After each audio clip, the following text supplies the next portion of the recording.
Olha só, uma ótima sexta-feira pra gente. Hoje é 16 de maio de 2025. E parece um dia perfeito pra gente olhar um pouco pra dentro, sabe? E a nossa fonte de hoje convida exatamente pra isso. Ok, vamos lá. Vamos dar uma olhada nisso aqui. O que temos é um devocional diário. Acho que é daquela série Perspectiva da Fé, algo assim, focado na data de hoje. E o ponto central mesmo é uma passagem bem conhecida, lá de Números 13, versículos 30 e 31. Aquela cena, né? Os espias voltando da Terra Prometida, aí tem o Caleb tentando animar o pessoal e os outros trazendo aquele relatório bem assustador. E a nossa missão aqui hoje, então, é tentar desempacotar essa ideia central que o devocional explora. Como é que é a nossa forma de ver as coisas, sabe? Seja um desafio enorme ou uma oportunidade incrível.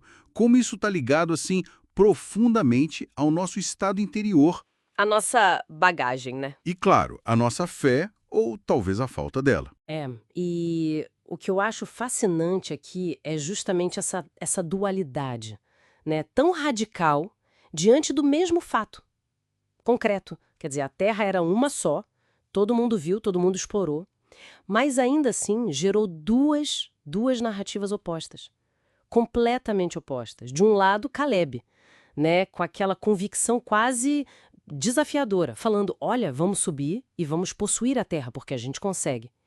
E do outro lado, a maioria, em pânico total, falando: não dá para subir contra aquele povo, eles são mais fortes, a gente viu gigantes, a gente parecia gafanhoto. Essa descrição é muito gráfica, né? Gafanhotos. É, e a fonte usa justamente essa imagem, né, dos gafanhotos para mostrar como a autoimagem deles, aquele sentimento de inferioridade, acabou colorindo toda a percepção. Não era só uma análise militar, entende? Era um reflexo do medo que estava dentro deles. Então a nossa conversa hoje vai girar um pouco em torno disso. Como essa dinâmica, a realidade lá fora, sendo filtrada por essa lente aqui dentro, opera na gente o tempo todo. E essa ideia da lente interna é poderosa mesmo. O devocional parece sugerir que a gente não reage direto à situação, né? Mas sim à nossa interpretação da situação. E essa interpretação vem carregada de tudo que a gente é. Medos, esperanças, o que já vivemos, até o cansaço ou a alegria do momento, talvez. Mas o que leva a essa divisão tão radical que a fonte mostra? A terra era a mesma para todo mundo ali, para o Caleb e para os outros 10. Exato, exatamente. O texto do devocional, ele aponta que a diferença crucial não estava na terra, não. Estava na fonte da perspectiva de cada um. Os 10 espias, eles focaram nos obstáculos, sabe? O tamanho dos inimigos, a força das cidades, e aí interpretaram tudo isso pelo filtro do medo. Daquela sensação de impotência, eles se sentiram gafanhotos. Uhum. E essa autoimagem negativa acabou se projetando na realidade, né? Transformou uma terra que era prometida, que eles mesmos falaram que era boa, que manava leite e mel, transformou numa armadilha mortal. Eles se compararam com os tais gigantes e, bom, se diminuíram. Faz tudo sentido. A percepção dele estava ancorada no tamanho do problema e na própria pequenez que eles sentiam, né? Mas e o Caleb? A fonte dá alguma pista de como ele conseguiu ter essa visão tão diferente? Mesmo vendo os mesmos gigantes, as mesmas cidades fortificadas, será que ele não estava sendo só imprudente, otimista demais? É uma ótima pergunta essa. O devocional provavelmente contrasta isso, mostrando que a perspectiva do Caleb não era negar a realidade, sabe? Ele viu os mesmos desafios, sim.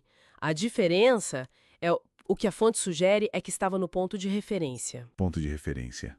Isso. Enquanto os outros se comparavam com os gigantes, o Caleb parecia comparar os gigantes com o tamanho da promessa, ou com o poder de quem fez a promessa. Entende? A fé dele não apagava o problema, mas colocava o problema num contexto maior, de confiança na capacidade de vida de superar aquilo ali. Então não era otimismo cego, sabe? Era uma confiança fundamentada em algo maior que as circunstâncias do momento. E a fonte deve destacar que ele fez calar o povo, né? Uma ação de fé ativa, não passiva. Entendi. Então, o ponto não é ignorar os problemas, os gigantes, mas escolher a perspectiva a partir da qual a gente avalia eles. Isso muda tudo. A forma como a fonte descreve é quase como se o medo dos espias tivesse criado gigantes ainda maiores na mente deles. né, do que talvez fossem. Exatamente. É bem isso. E essa é a grande lição que o devocional parece querer extrair, né? A nossa percepção da realidade.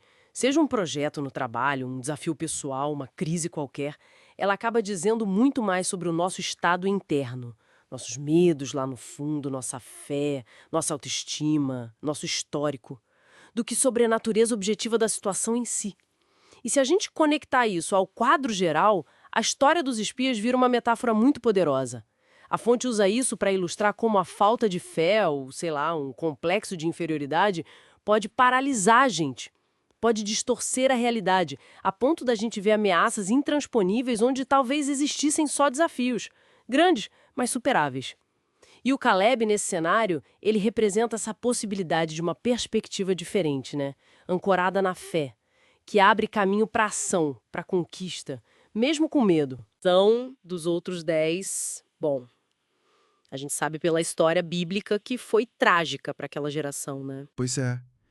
Então, o que tudo isso significa pra gente hoje?